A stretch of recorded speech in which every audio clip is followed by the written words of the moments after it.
Bonjour à tous. Face aux assos, pour tout connaître de l'actualité des associations qui font l'expérience client. Et pour cette rentrée à tout honneur, tout seigneur, Éric Dadian, président de la FFRC. Bonjour. Bonjour. Merci Éric d'être sur notre plateau. Alors on rentre très vite dans le vif du sujet. Éric, quand est-ce que l'expérience client brise le plafond de verre? Oh là là là là. Je vais être plus précis. Quand est-ce qu'on inclura davantage les PDG? Quand est-ce que les PDG réaliseront que le service relation client doit faire partie des services indispensables, voire avoir des patrons de service client au COMEX? C'est une très bonne question. C'est un combat de toute une vie d'ailleurs qui devrait être collectif. C'est un combat que nous menons à la FRC depuis plus de 20 ans, moi je dirais même 30 ans. En fait, il faudrait que toute la chaîne qui est intéressée par l'expérience client, qui est concernée par l'expérience client, soit concernée. Le consommateur, le donneur d'ordre, l'annonceur, la marque, on l'appelle comme on veut, le prestataire, les salariés qui travaillent pour les prestataires ou pour les centres internes, et puis évidemment l'ensemble des parties prenantes, la presse, les politiques, tout le monde. Nous, ce qu'on essaye de défendre, c'est que l'expérience client, elle est plus importante que le produit, que les 4 P du marketing, que le produit, le prix, le placement et la promotion. Et c'est ce qui reste mémorable dans la tête d'un citoyen, d'un patient ou d'un client. Et donc l'expérience, c'est ce qu'il faut faire vivre d'abord, avant de présenter le produit à un consommateur. Si la marque a compris ça, eh bien, il faut qu'elle le valorise et il faut que les PDG comprennent que c'est pour eux le moyen de connaître, de satisfaire, de fidéliser. Et l'expérience, c'est par l'expérience qu'on arrive à fidéliser un client. C'est ce qui est le plus important aujourd'hui. C'est quand même étonnant qu'en 2022, le patron dont le but est de vendre son produit ne réalise pas que l'idée, c'est de bien accueillir son client, d'avoir une bonne relation avec lui, de lui faire vivre une belle expérience, de l'émotion, et de le garder dans son portefeuille. Pourquoi? Parce que le patron ou le CFO, hein, celui qui s'occupe de la finance, il est court-termiste. Aujourd'hui, il regarde son EBITDA. Il n'a pas encore des valorisations d'entreprise. Il n'y a pas de valorisation d'entreprise par le client. Est-ce que les indicateurs qu'on connaît bien, le NPS, le CES, permettent ont une corrélation avec le résultat de l'entreprise et son chiffre d'affaires? Pas encore. Donc c'est ce qu'on est en train de faire aussi à travers des études, à travers des calculs assez fins, à travers des baromètres pour faire des constats. La grande distribution et pas mal de secteurs d'activité commencent à le comprendre. Mais il faut qu'on le prouve au niveau du CEO. Quand le CEO aura compris ça, et que même son cours de bourse aussi est indexé sur le NPS ou sur le CES, à ce moment-là, il commencera à se dire « Ah, c'est peut-être pas forcément un centre de coût uniquement, ça me rapporte et ça me permet de fidéliser et donc de faire beaucoup plus de ventes et d'avoir de meilleurs résultats. » Alors, vous dites on est en train, quand est-ce qu'on aura les outils pour prouver cela? C'est tout un ensemble d'outils et aussi, je pense, de changements de mentalité. Ouais. En France, on est très en retard. En France, on a toujours eu dans notre tête le service est compris, le service est gratuit, le service est public. Donc on ne le paye pas, ce service client.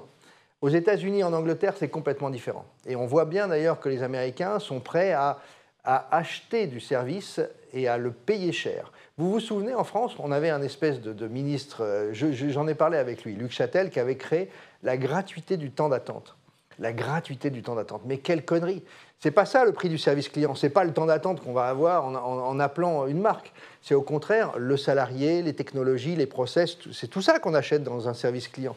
Et donc, il avait créé cette espèce de truc complètement nul. Les services des entreprises, les services informatiques avaient dû changer complètement leur numérotation, etc. Donc, ça avait été un drame total. Aux États-Unis, ils ne s'emmerdent pas. L'accès est gratuit. L'accès via le numéro de téléphone, c'est des 0800. C'est gratuit. Par contre, vous payez le service que vous avez, et si vous voulez des services premium, vous les payez un petit peu plus cher. On connaît Amazon, etc., donc toutes ces marques-là l'ont compris. Le service, ça se paye. Est-ce qu'on peut imaginer pour les directions clients d'autres moyens de toucher leur PDG, de mettre en avant leur expertise et de valoriser ce service? Alors, les directions expérience client et relations clients, d'abord, elles existent aujourd'hui alors qu'avant, elles n'existaient pas. Donc, de plus en plus de marques ont nommé leur direction client. Je cite toujours Coca-Cola parce que j'adore cette marque. Vous vous souvenez de la chaise rouge qu'on met au comité de direction? C'est le client qui nous dirige. Et donc, il y a un directeur client qui est une espèce de tour de contrôle. C'est quelqu'un qui surveille tout ce que les consommateurs peuvent dire sur les réseaux sociaux, sur l'ensemble des canaux qui sont à notre disposition aujourd'hui. Et en fait, ils sont au service des autres directions. Donc la direction client, elle est sous le président chez Coca-Cola, et ça commence à arriver dans d'autres marques. Blablacar, Frédéric Mazella s'était nommé « Je suis le président directeur client ». extraordinaire comme titre. Magnifique. Et il avait créé sa boîte, en fait, autour du service client. On peut citer le petit ballon, il y a plein d'autres marques comme ça qui l'ont compris assez vite. Et je pense que les présidents d'entreprise, il faut qu'ils soient capables de descendre dans l'usine pour aller écouter le client. Martin Bouygues le faisait. Il allait régulièrement sur les centres de relations clients, il se mettait à côté d'un téléconseiller et il écoutait la voix du client. Fondamental. Il a nommé une direction expérience client. Donc oui, je pense que ça va petit à petit changer dans les mœurs. On a encore de l'évangélisation à faire, hein, c'est pas fait, mais on revient de loin. Hein. On revient de 20-25 ans où c'était la direction télécom ou la direction informatique qui avait le service client. Quoi. Bon, on espère participer à cette marche en avant. Vous êtes le patron de l'AFRC et donc des Palmes de l'AFRC, dont la dernière édition vient de se terminer. On fêtait les 15 ans. D'abord, très rapidement, un petit point sur cette soirée. Une réussite ? Bah oui, cette soirée, elle était très sympa parce qu'en même temps, bien sûr qu'on vient faire de la fête, hein, c'est festif. On vient remettre des prix, on vient aussi apporter du contenu, on vient échanger, on vient réseauter. Donc les gens adorent se retrouver. Cette année, il y avait beaucoup de monde. J'étais assez content parce qu'il y a 2 ans, on était tous encore masqués. Mais là, pour les 15 ans, on était plus de 500. Pour revenir à notre propos, est-ce qu'il y avait beaucoup de PDG à cette soirée des Palmes ? Alors oui, docteur, oui, il y avait des PDG. Et je suis assez content parce que justement, on n'en voyait pas il y a 15 ans. C'est vraiment quelque chose qui a changé. On voyait des directions marketing, des DRH. Et là, on a eu le président de la Banque de France. On a eu la vice-présidente de Stellantis qui est venue. On a eu le DG de Massif qui est aussi venu. L'année dernière, il est venu prendre son prix. Cette année, il était dans la salle. Donc oui, on voit des directions générales arriver, des vice-présidences, des gens qui sont au COMEX. Donc ça monte en hiérarchie. Et c'est pour ça que c'est important. Alors les Palmes, c'est quoi ? C'est pour valoriser justement les marques qui l'ont compris, qui ont compris que l'expérience client, c'était ce qui avait de plus important, qui se sont transformés par l'expérience client, qui ont mis l'expérience client sous le COMEX. Donc c'est ça qu'on récompense, nous. Mais en effet, on a encore un petit peu de travail à faire. Quel est l'objectif pour la cérémonie de l'an prochain ? Est-ce qu'il va y avoir des nouveautés ? Vers quoi vous allez vous diriger ? Quel sera l'axe, le thème ? Alors chaque année, on essaye de trouver un thème qu'on décline tout au long des ateliers, des événements, et puis l'ensemble de la communauté peut s'en saisir. Hein. Nous, on n'est rien, on est simplement une communauté, on est le plus grand réseau des professionnels de la relation client. Donc là, il y a 2 ans, c'était les valeurs. L'année dernière, c'était le lien. On avait fait venir d'ailleurs le type qui avait remporté le Vendée Globe, Charlie Dalin, qui est un navigateur exceptionnel. Comment est-ce qu'il avait réussi à gagner le Vendée Globe en gardant le lien avec ses équipes et en gardant le lien avec la Terre alors qu'il est solitaire sur son bateau. C'était fabuleux. Et là, cette année, on a décidé de prendre comme thème un questionnement. C'est une question, c'est quel futur voulons-nous pour l'expérience client, pour la relation client de demain ? Et ça va être co-créé ensemble. Je pense qu'il va falloir qu'on réfléchisse pour essayer d'imaginer ce que l'on veut justement comme satisfaction client, comme valeur client, comme position dans l'entreprise. Est-ce qu'on veut avoir une relation client durable ? Est-ce qu'on veut changer complètement les organisations depuis le Covid ? Est-ce qu'on veut des nouvelles technologies ? Lesquelles ? Est-ce qu'il y aura une nouvelle rupture technologique qui va nous faire aussi modifier notre façon de travailler et de vivre avec les outils d'expérience client ? AdNews Expérience Client sera encore là. Vous pouvez d'ailleurs découvrir le reportage résumant la 15e cérémonie sur notre site. Aujourd'hui, trop souvent, quand on parle expérience client, eh bien, on parle conseiller, voire téléconseiller. Quand est-ce qu'on intégrera véritablement les autres métiers du client, parfois même avant les conseillers, comme ils sont en primo-intervenants, si on peut dire, les agents de sécurité, les agents d'entretien ou autres. Hein. Bon nombre d'autres métiers ont ou doivent avoir des compétences pour cocooner le client parce qu'ils sont en premier contact avec eux. J'adore votre question parce qu'en fait, la relation client et l'expérience client concernent toute l'entreprise, toutes les fonctions de l'entreprise. Ouais. Il ne faut surtout pas que ce soit uniquement sur les téléconseillers qui sont en première ligne, hein, ils sont en front line, que ce soit les vendeurs en magasin ou ceux qui sont en relation client à distance. Et d'ailleurs, on a plein de métiers encore à inventer. Mais ça concerne tout le monde, la comptabilité. Ils font tous l'image de l'entreprise. Mais bien sûr, ils portent l'image de l'entreprise. Ouais. Ce sont les ambassadeurs, ce sont les influenceurs de la marque et des produits hein, qui sont proposés. Mais évidemment que ça concerne la comptabilité, la logistique, les RH. L'ensemble des services de l'entreprise doivent être tournés clients. Et moi, ce que j'aime beaucoup, c'est les entreprises qui sont contributives. C'est-à-dire qu'elles ouvrent leurs portes à la fois à leurs salariés, à leurs collaborateurs, mais aussi aux clients pour co-créer ensemble les parcours clients, pour co-créer les produits. Je reprends l'exemple de Coca ou de la Massif ou de la Camif, par exemple. La Camif, il co-crée ce que vous voyez, les différents mobiliers qu'on a à la maison, que ce soit des lits, que ce soit des sofas, etc. Il les co-crée, il les co-design avec les clients et avec les collaborateurs. D'accord. Et donc, c'est bien qu'en fait, on laisse la possibilité de contribuer à l'expansion de l'entreprise. Il faut s'ouvrir vers l'extérieur. Et comment on le fait? Par le vecteur qu'est l'expérience client. C'est l'expérience client, en fait, qui permet justement de faire rentrer toutes ces parties prenantes dans l'entreprise. Mais là, je vous parle de métiers qu'on pourrait croire annexes alors qu'ils sont parfaitement intégrés dans le dispositif de vente, quelque part, puisque l'agent de sécurité peut être le premier passage avant d'entrer en boutique, l'agent de l'entretien également. Est-ce qu'on avance là-dessus? Alors, je n'ai pas l'impression, en fait. Alors, le problème qu'on a, c'est ce qu'on citait tout à l'heure. C'est-à-dire que si on valorise l'expérience client et qu'on ne considère plus que c'est un centre de coût, on sera capable aussi de valoriser les salariés, et de mieux les payer. C'est un peu notre drame à tous. C'est-à-dire comment est-ce que j'arrive à faire reconnaître que ce sont des gens qui ont une expertise extraordinaire. Parce qu'ils ont de l'empathie, ils ont un savoir-faire sur, bien sûr, le métier de la gentillesse, de la considération, de l'écoute, etc. Donc, ils sont très, très doués là-dessus. Mais en même temps, ils doivent connaître le produit, la technique pour laquelle ils sont faits pour répondre. Et donc, je trouve qu'on ne les paye pas assez. Je trouve qu'on ne valorise pas suffisamment leur travail. Je trouve qu'on ne les considère pas suffisamment comme des experts. Et donc, pour répondre à votre question, les agents de sécurité ou les gens qui font de la livraison, tout le monde devrait être valorisé justement parce qu'ils ont une partie d'expérience client. Le livreur de la capsule Nespresso, il va aller frapper à la porte et il va lui-même apporter l'image de marque à travers sa livraison. Et donc, il faut aussi le former et lui permettre d'avoir cette gentillesse, cette empathie, parce qu'il va fidéliser le client demain. Il a une responsabilité, il est influenceur, il est ambassadeur de la marque. Idem pour, par exemple, celui qui vient réparer ma chaudière chez moi. Bien sûr, c'est pareil. Le réparateur, c'est un technicien, mais en même temps, il doit connaître une partie de savoir-faire d'expérience client pour pouvoir justement mieux servir. Et encore une fois, c'est la mémorisation de l'expérience qui fera que le client reviendra et sera fidèle dans un monde qui est archi-concurrentiel. Alors, on a cette problématique que la relation client est encore trop perçue comme un centre de coûts, avec des enjeux qui pèsent et qui sont de plus en plus nombreux aujourd'hui dans l'actualité, l'inflation, les délais ou défauts de paiement, les restrictions budgétaires dans les entreprises, les crises qu'on vit actuellement, où on va y avoir des tours de vis. Est-ce que la relation client ne va pas souffrir de ça dans les années qui arrivent? Bien sûr, la relation client, elle a une responsabilité sociétale. Donc tous les maux de la société, eh bien, évidemment, ils rentrent dans l'entreprise. Ouais. Et c'est pour ça que je disais tout à l'heure que les téléconseillers sont devenus des experts aussi.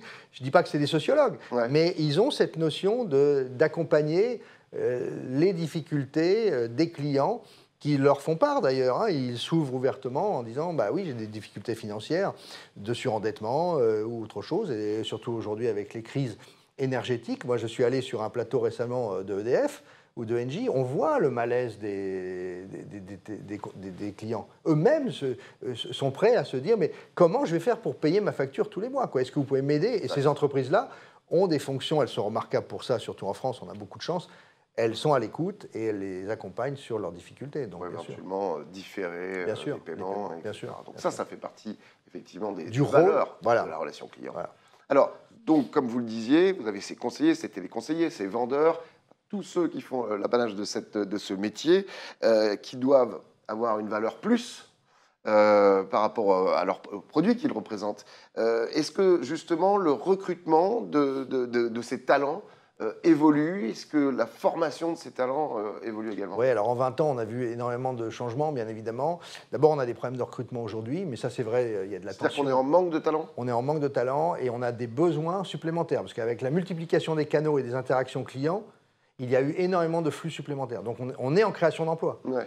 Aujourd'hui, on est prêt à créer 10 000, 20 000 emplois dans notre secteur d'activité, qui représente 300 000 en France, donc qui n'est pas encore un très grand secteur. Est-ce qu'on communique là-dessus? Il faut peut-être mieux communiquer. Oui, alors les entreprises communiquent, mais nous, on a tous une responsabilité collective. Il faut qu'on continue justement de vendre la valeur de ce métier pour le rendre attractif, pour faire venir des nouveaux talents. Mais il faut, je pense, et c'est un peu votre question derrière, il faut derrière créer d'autres métiers qui intéresseront les jeunes. Les plus jeunes aujourd'hui sont très attirés par les métiers autour du digital, du numérique. Donc il faut leur faire comprendre qu'ils vont traiter des canaux numériques, ils ne vont pas uniquement être au téléphone toute la journée, ils vont être capables de passer sur d'autres fonctions, sur d'autres missions, par exemple du chat, par exemple de la vidéo, par exemple aussi, pourquoi pas, être des researchers, c'est-à-dire analyser tout ce qui se dit sur les réseaux sociaux. Ça peut les intéresser. Traquer avec des logiciels le moindre tweet qui peut être dangereux pour une marque. Je reprends l'exemple de Coca-Cola. J'ai des ballonnements dans le ventre, je viens de boire du Coca, je le mets sur un tweet, ça peut être très dangereux pour la marque. Donc ça, c'est un métier de veilleur, de researchers, qui essayent de surveiller en fait tout ce qui peut se dire. C'est de la relation client. Hein. Donc alors que le Coca, en général, est recommandé quand on a mal au ventre. C'est vrai aussi. Mais on peut avoir des ballonnements, ou il peut être trop sucré, donc on peut s'exprimer sur les réseaux sociaux. Donc, trouver d'autres moyens d'attirer les talents, mais également pour attirer les talents, est-ce qu'il ne faut pas des managers formés différemment pour fidéliser ces talents, pour travailler avec ces talents? Si, alors bien sûr, maintenant le management, il a complètement évolué. Hein. C'est fini les poulaillers, Ouais. c'est fini. Je dirais là, on nous a traités de tayloristes. Bon, parce qu'évidemment, il faut enchaîner des appels les uns derrière les autres. Aujourd'hui, moi, je l'ai vécu sur pas mal de centres qu'on visite.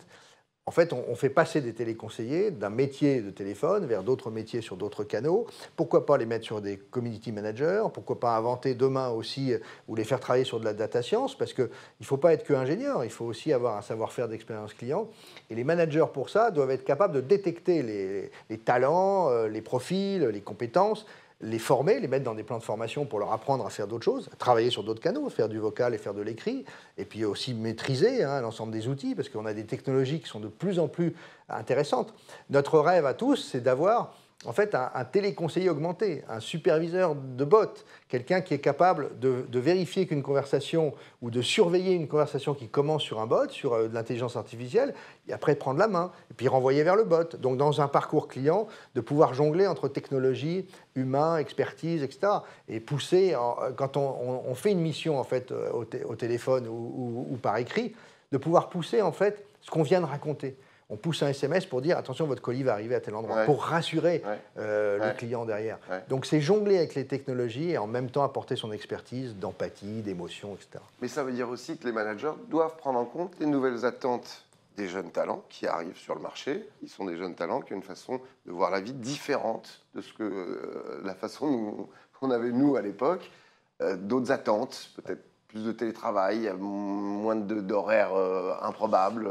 Vraiment, il y a une évolution à ce niveau-là. Est-ce que les managers sont formés à ça? Non, alors il faut aussi changer l'état d'esprit, les mentalités. Il y a du boulot, parce que les managers, il faut leur apprendre, en effet, à permettre de faire de l'autonomie. Les jeunes, ils veulent de l'autonomie. Les scripts, c'était autrefois ce qu'on avait. Je pense qu'aujourd'hui, il n'y a plus beaucoup d'entreprises qui ont des scripts. Donc laisser de l'autonomie, laisser de la souplesse. Les jeunes demandent, alors qu'en 2007, ils refusaient de le faire, 100 heures sur 200 de télétravail. Ça n'a jamais été demandé en 2007. Les gens ne voulaient absolument pas télétravailler. L'effet Covid. Et donc, comment est-ce qu'un manager est capable de continuer d'animer son équipe, de la motiver à distance, de la former à distance, sans trop la surveiller, en lui donnant cette autonomie? Il y a un vrai travail de formation pour les managers. Est-ce que c'est fait actuellement par les entreprises et les managers de l'expérience client? Oui. On peut citer des exemples comme Fnac Darty, qui essaye des nouvelles formes d'organisation du travail et qui essaye justement de donner beaucoup plus d'autonomie sur les plannings, sur la façon de se diriger, non plus avoir le chef qui commande tout, mais au contraire, c'est les équipes qui co-créent justement ces parcours clients. Si on sent que les process sont trop difficiles dans l'entreprise, c'est au téléconseiller de dire « mais non, je veux que ça change ». Et donc, il faut lui laisser, encore une fois, il faut des entreprises contributives qui laissent l'autonomie et qui laissent la possibilité au téléconseiller de changer des choses. Pour terminer, Eric Dadian, gros sujet flou, le métaverse. Oh là là là là. Moi, je trouve ça complètement flou. On ne sait pas où on en est, vers où on va, ce que ça va nous apporter, quels sont les avantages et les inconvénients.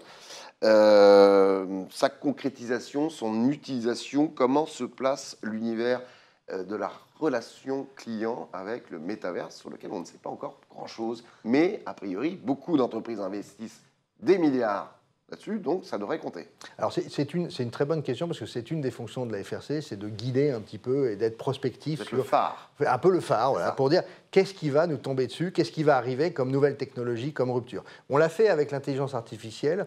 À l'époque, on faisait partie du Hub Francia, on fait toujours partie du Hub Francia pour essayer de décortiquer ce que les algorithmes vont pouvoir transformer dans les parcours clients. Donc on continue de s'y impliquer beaucoup et surtout de comprendre comment est-ce qu'on développe un algorithme et qu'est-ce qu'il peut apporter dans le parcours client pour améliorer justement ce qu'on disait tout à l'heure, satisfaire mieux le client. Le métaverse, c'est un sujet qui nous passionne depuis janvier 2022, donc c'est récent. On est parti à la NRF de New York, on va aussi au CES de Las Vegas pour comprendre ce que les Américains nous apportent. Et là, on va faire partie d'un nouveau groupe, la NFT Factory, qui vient de se créer à Paris, où on va réfléchir avec eux sur l'impact sur nos métiers, des différents usages que justement le métaverse peut apporter. Quand on entend métaverse, on se dit, ça y est, c'est des casques de réalité virtuelle qui nous emmènent sur des publicités qui sont totalement immersives, ou alors c'est un service client avec un avatar qui va se mettre à notre place à la maison, voir tout notre environnement de travail ou quotidien pour pouvoir nous aider sur l'utilisation des biens que nous avons chez nous. Mais ça peut être aussi, et ça qui nous intéresse, c'est décortiquer ce que le NFT peut apporter, la tokenisation des données. Donc j'ai plein de cartes de crédit sur moi, j'ai ma carte vitale, j'ai ma carte bancaire. Je tokenise toutes mes données. Donc mes données de santé, mes données bancaires, mes données personnelles, mes goûts, etc. m'appartiennent. Je vais mettre ça dans un wallet, un espèce de portefeuille tokenisé, digital, et je vais apporter mes données à la sécurité sociale pour tel besoin, à ma banque pour tel besoin, à mon site de e-commerce préféré parce que j'ai besoin d'acheter ça. Donc je reprends la main sur mes données. Ça, c'est une des fonctions du métaverse qui nous intéresse. Donc on va essayer de décortiquer tous les usages qui vont transformer, qui vont changer, et la vie des clients, mais aussi, demain, la vie des collaborateurs. Très rapidement, on imagine d'autres intérêts pour le client et pour le produit, la marque, justement, d'utiliser le métaverse? Oui. Pour faciliter cette relation et pour fidéliser le client? Oui, au-delà, je pense, des annonces marketing des grandes marques de luxe, hein, on pense à Balenciaga, on pense aussi au fameux cognac NC qui a créé un cognac totalement virtuel. Qu'on ne peut pas boire. Qu'on ne peut pas boire. Mais on reçoit quand même, on a la chance de recevoir la bouteille à la maison pour pouvoir boire un petit coup quand même. Mais on le paye avec des NFT. Et c'est des 200 000 euros, hein, ou 200 000 $. Donc c'est quand même des montants qui ne sont pas neutres. Donc ça, c'est des effets. C'est des effets marketing. C'est ça, parce que moi, je l'achète direct en magasin. Mais bien sûr. C'est les faire du temps, c'est de se faire vivre, surtout à des jeunes qui sont habitués aujourd'hui à faire du gaming, de vivre dans un univers qui est complètement virtualisé. Mais je pense que demain, on aura peut-être une vraie rupture technologique qui nous permettra de nous augmenter nos capacités à comprendre, à nous informer, à acheter. Et c'est peut-être la problématique, c'est quel device on aura. Aujourd'hui, on a un smartphone, on a des AirPods, donc le métaverse audio, l'audio est aussi un canal fondamental.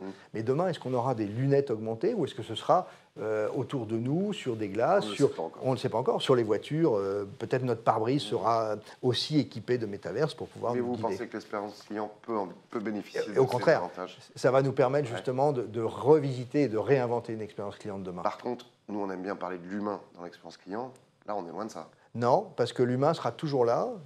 Nous, on est persuadés, et on le voit actuellement avec toutes les solutions d'intelligence artificielle, l'humain apportera la réassurance. C'est ce qu'il y a de fondamental. L'être humain a besoin de comprendre, lorsqu'il utilise plusieurs canaux, il fait un achat par SMS, par chat, par WhatsApp, mais derrière, il appelle ou il va en boutique pour être sûr que son achat est bien pris en compte. Donc, on voit bien que c'est humain de se réassurer, et c'est par l'humain qu'on arrivera à se réassurer.